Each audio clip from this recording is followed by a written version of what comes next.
High বন্ধুরা, কেমন আছো তোমরা? আশা করি সবাই ভালো আছো। আজ বিয়ে বাড়িতে এসছি, তো চলো বিয়ে বাড়িতে সবাইকে মিলে একটু আলাপ পরিচয় আর একটু খাওয়া দাওয়া করব। তো তোমরাও থাকো ব্লগটাতে। কি করি, বিশ্বজিৎ দাদা ভাই প্রবেশ করছে, লিফট দিয়ে উঠে আসলো এবং সরাসরি ও কাজে ব্যস্ত হয়ে গেল।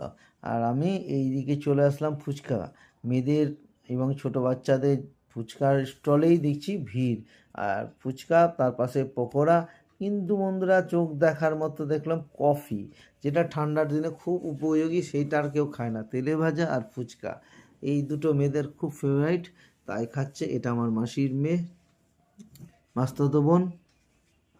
আর বিয়ে বাড়িতে বন্ধুরা মাস্তুতো বোন, মাসি, মামা এরা যখন আসে না, ছোটোবেলার যে ভালোবাসাটা পেয়েছিলাম সত্যি খুব ভালো লাগে। আর বিয়ের তথ্য এক জায়গায় রাখা ছিল, আর সবাই আমাদের রিলেটিভরাই ছিল এখানে।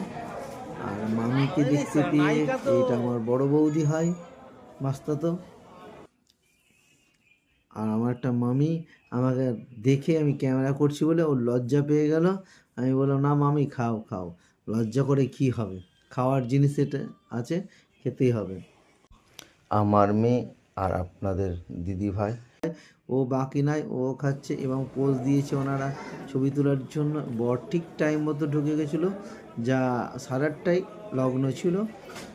আর এই দেখো বোন চলে আসছে। আমি 2টোর সময় ঢুকেছিলাম বিয়ে বাড়ি, ও 5 ঘন্টা লেগেছে। আমার মাসিদের পরিচয়। খুব ভালো লাগছিল শাড়িটা দেখে। এইগুলো আমার মাসি।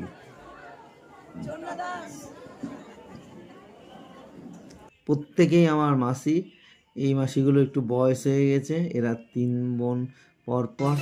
এটা আমার মাসি, মার ছোট বোন এটা।